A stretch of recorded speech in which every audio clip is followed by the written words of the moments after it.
Bonsoir, mon nom est Dr. Rossana Bechelia. Je suis ravie que vous étiez capable de nous joindre ce soir pour en savoir plus sur le nouveau recensement des élèves du HDSP.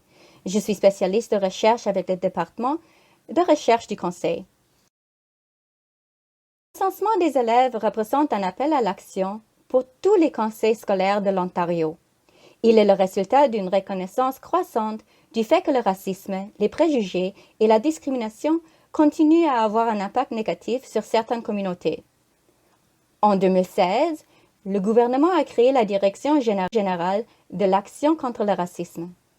Cette direction générale dirige les initiatives antiracistes du gouvernement pour construire une société plus inclusive et travaille à identifier, traiter et prévenir le racisme systémique dans les politiques, la législation, les programmes et les services du gouvernement. En 2017, la Direction générale a organisé des réunions communautaires publiques dans toute la province afin de recueillir les points de vue et les recommandations des parties prenantes pour lutter contre le racisme systémique.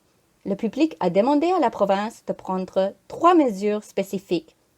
1. Élaborer une législation antiraciste pour assurer la longévité et la durabilité du travail de lutte contre le racisme au sein du gouvernement.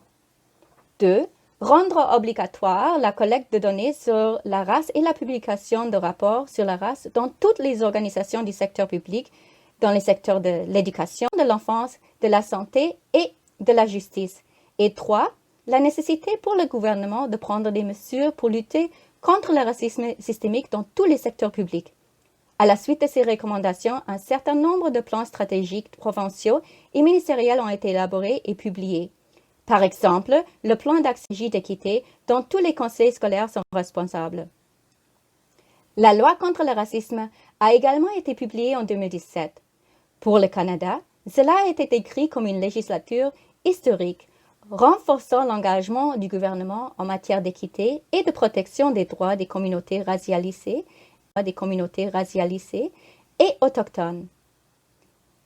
La loi contre le racisme exige que les organisations du secteur public recueillent des données basées sur la race et l'identité en utilisant des normes de données qui ont été publiées en 2018.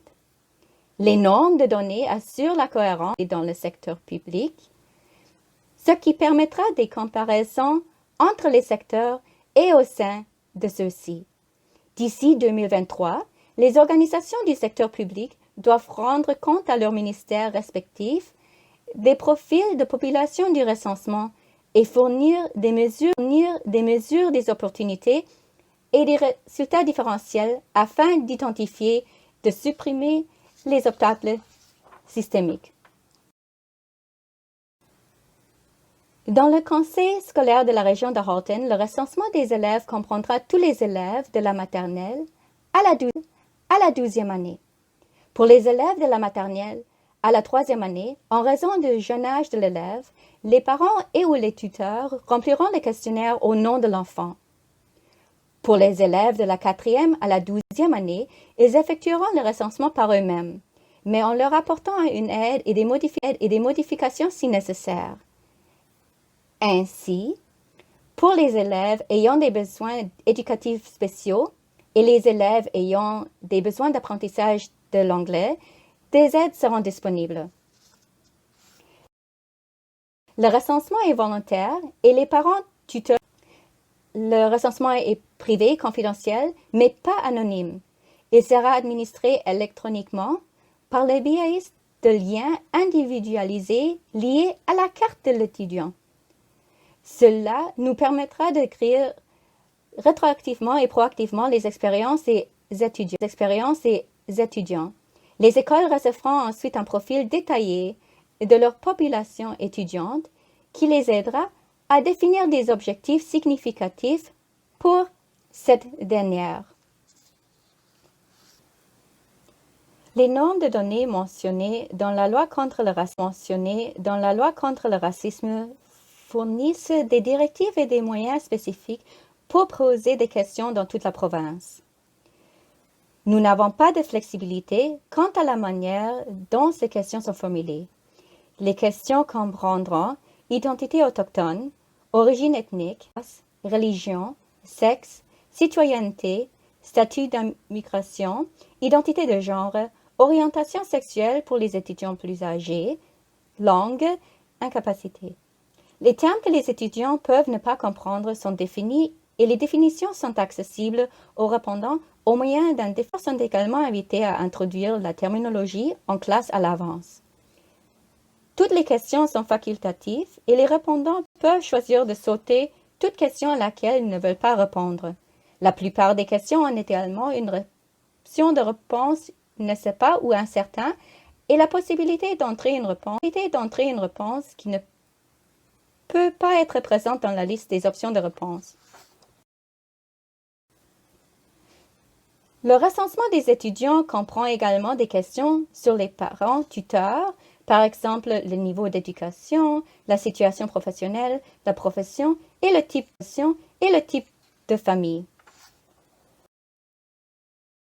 En plus des questions relatives à l'identité des étudiants, le recensement comprend également des questions concernant les relations avec les pairs, les adultes à l'école, le bien-être des étudiants comme le sommeil, l'activité, l'utilisation des médias sociaux, les activités extrascolaires comme les types et la fréquence, et l'appartenance et diversité, comme l'acceptation, le fait de se sentir représenté dans le programme d'études et de pouvoir apprendre à connaître les autres.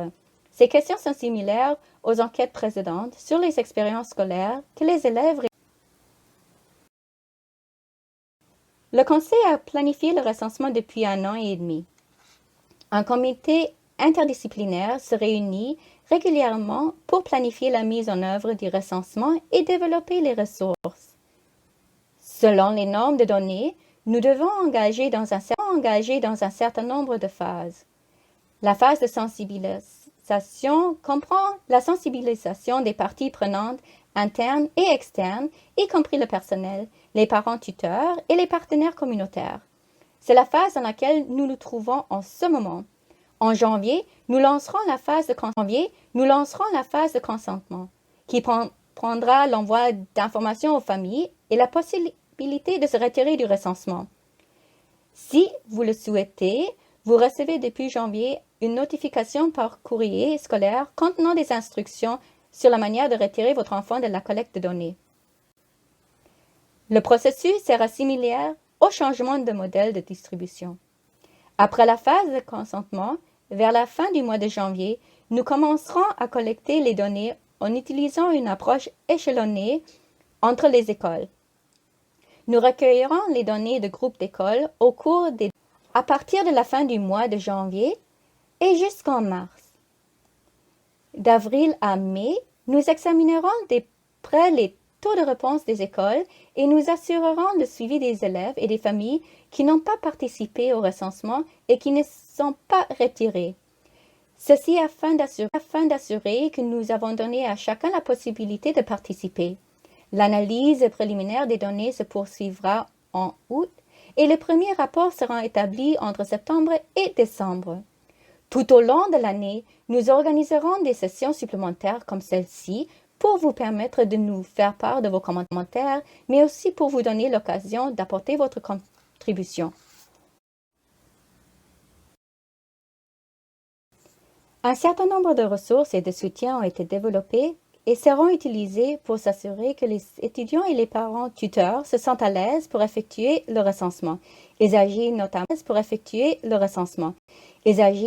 de ressources suivantes: définition de termes peu familiers, traduction en arabe, français, hindi, punjabi, chinois simplifié, espagnol, ourdou, modifications pour les étudiants qui apprennent l'anglais ou qui ont des besoins éducatifs destinés aux éducateurs afin qu'ils sachent comment aider les élèves pour chaque question du recensement. De même, pour les parents tuteurs, nous souhaitons que vous vous sentiez soutenus et que vous puissiez accéder facilement aux informations. La page web du recensement des élèves comportera une version PDF du recensement des élèves pour examen. Celle-ci sera affichée juste après les vacances d'hiver, lorsque le processus du consentement commencera. Le document de la foire aux questions est déjà affiché sur le site web et sera mis à jour régulièrement. Un compte de courriel a été créé et vous pouvez l'utiliser pour envoyer des questions à studentcensus@hdsp.ca. La traduction et le soutien d'agents d'intégration des jeunes immigrants seront également disponibles. Cette présentation sera également affichée sur le site web et traduite. Dernier point à connaître et à garder à l'esprit pour les familles. Le recensement est volontaire et confidentiel. Le respect de la vie privée est essentiel pour nous. Les données recueillies ne seront accessibles qu'à un petit nombre de personnes. Les représentent et doivent représenter les perceptions des élèves.